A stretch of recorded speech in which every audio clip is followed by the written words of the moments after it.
La?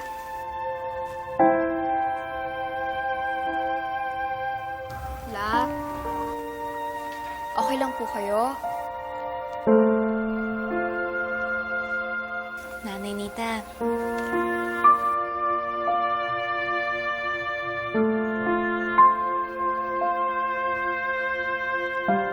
Juanita ba na ang doktora?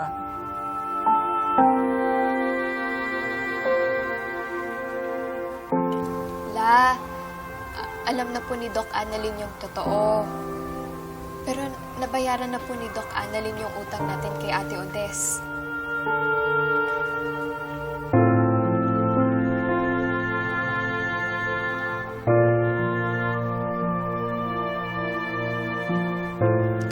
Salamat, doktora.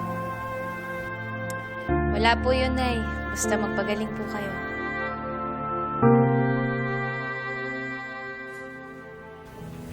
Dok, bakit niyo po pinuwi yung lola ko? Hindi pa naman siya magaling. Ayaw niya magpa-confine eh. Anong klaseng doktor ka? Apol, Hey, watch your words. Eh di sana pala kay Doc Annalyn na lang kami nakinig at hindi sa'yo. Apol.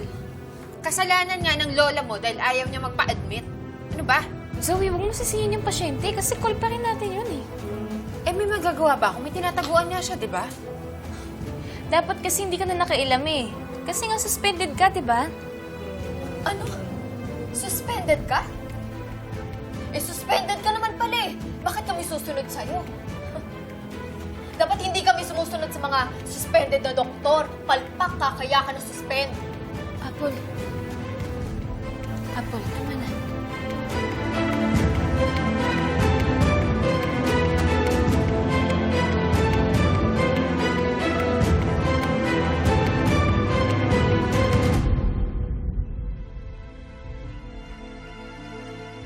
Mama, nasaan yung anak mo? Nasaan yung babaeng yan? Bakit? Ano nangyari? Ma, may sasabihin ako sa'yo.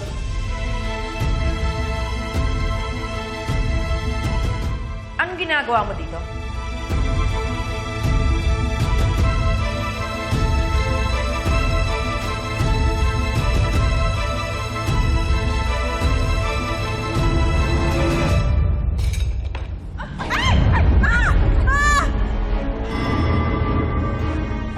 Alam kong ikaw ang dahilan kaya